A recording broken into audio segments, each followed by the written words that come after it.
Good morning. Good morning. Hey, on a lighter note, I just thought that was super funny. So I went to the store yesterday and I went and I took my hippie pants. I got like 20 pairs of them hippie pants. And you're saying, why do you wear those all the time? Because I feel tall in them, okay? Just back off. I just feel super tall in them. And they're all flare, you know. I'm feeling kind of hippie-ish, you know, and I'm kind of hippie at heart. And this lady comes up to me and she's like, oh my gosh, I love those. Like, I get that everywhere I go. I'm all $7.88 Walmart. Come on now. And I was laughing. And so the other day, Anna sent me this thing and she's like, you're so funny. Everything to you is like a price tag. I'm like, how cheap you got it. I'm like, I know. It's not how much money you earn. It's how much money you save, okay?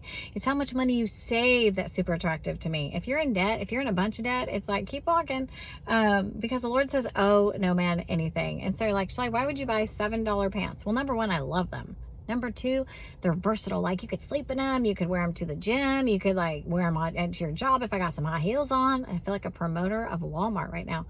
But the biggest thing I love about them is how cheap they are. It's like, I love getting a bargain. I love digging something out of a trash can. I love washing it, bleaching it, being like, how can I use that in my house?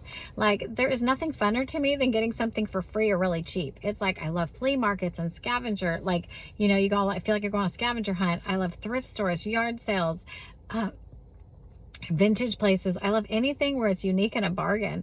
And it's like, I don't like going to Macy's or Nordstrom's or all those places. Keep me out of that. I want to hit like a local thrift store. I want to get like a yard sale. I want to go find out what trash day you got. I want to come digging through your trash. I know. I'll wear gloves and I'll have one of them pick things. I used to do that. I had me and one of my old best friends. She was super wealthy. She was from Hillsboro, and I had no idea she was wealthy. And so she was super down to earth. And she calls me one day and she's like, I heard you like to dig through trash cans. I said, I do. She goes, I got a secret love for that too. I'm like, okay. She goes, let's not tell anybody. I'm like, okay, all right, let's not tell anybody. And so she goes, I'm gonna pick you up. I'm gonna bring my truck and we're gonna have one of them clip things, you know, like homeless people do. And we're gonna have gloves. And she's like, you're little, so I'm gonna put you in the trash can and you're gonna pull this stuff out, okay? I'm like, deal. Done. So we used to do that. We'd wait till dark and then we'd hit all the trash cans. We'd figure out the neighborhoods and we'd be like, hey, do you mind if we take that off your hands? They'd be like, yeah, no, okay, go ahead and do that. And then like, so we found all kinds of fun stuff. I mean, we got all kinds of fun stuff out of trash cans. And we were kind, like if it was a big item, you know, we double check with the homeowner. We didn't just take it. But I mean, we used to bring home trash to treasure all the time. I'd paint it, I'd wash it, I'd bleach it, put some new knobs on it if it was a piece of furniture, and then I'd turn around, sell it for $300. Come on, come on. So I'm the girl. Don't take me to Macy's. Take me to your dumpster. Okay? I'm just saying. I'm one of those weird girls. And then it was funny. A few weeks later, she finally tells me, she's like, you know, there's a reason why I don't want anybody to know. I'm like, why? And she goes, hey, can you come up to my house in a couple weekends? And it was in Hillsboro. And I'm like, okay, whatever. So anyways, I drive up to her house. Well, it's a house she's raised in.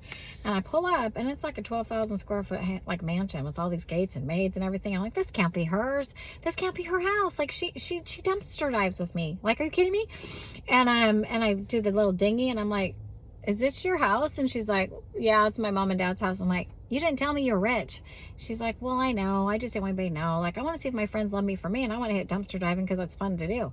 And I go in there, and it is a mansion. She ended up selling it about 10 years ago for $12 million. That was a long time ago. So you just never know. You just never know the secret, you know, dumpster divers around the neighborhood that actually are in your camp. You know what I mean? So to all those dumpster divers, I'm with you. Okay? Just so you know, I have a secret love, and it is to hit your dumpster. So just so you know. So if I come to your neighborhood, make sure that your plastics are in one thing and the good stuff's in another, so I don't have to dig through all your junk, okay? All right, I love you guys. I know somebody's going to go, what the heck? Well, you know what? It's just me. I'm just the crazy girl that I am. But just know, like, if you're my spouse, like, I'm a cheap date. You know what I mean? We could go to, like, A&PM. We could get, like, 2 hot dogs for $1, although I might throw up afterwards because they're not clean.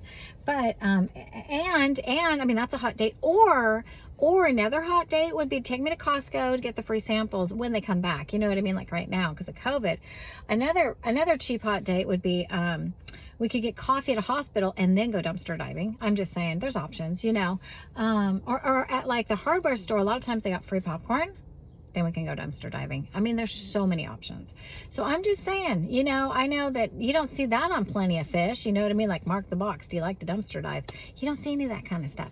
You see on there how much do you make, but you never see on there like how much do you save? You know, like how much debt are you in? Or do you have an STD? Like, you never see that kind of stuff.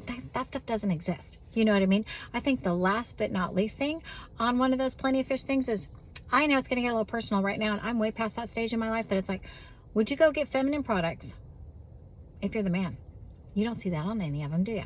Yeah. But I'm just telling you, if a guy will do that and hold my purse, like, I'm sold. I'm done. I'm good. Like, if you're willing to do that, I mean, obviously the people at the store is going to know it's not for you. But I mean, so many men won't even touch that. Like, my ex-husband was like, oh no, you're the plague. You're like a leper. So if you're willing to do that, I mean, that should be on Plenty of Fish. Like, check that box. I'm just saying. So, all right. So I just got on a tangent, but to anybody out there, you need a dumpster diving partner, I'm your girl. If you want a cheap hot date and get two hot dogs for $1 and like hit your local dumpster diving, like I'm like the queen of that. Okay. I'm just saying. All right, you guys have a wonderful day. I'm going to go do the hard stuff now. Talk to you later. Bye.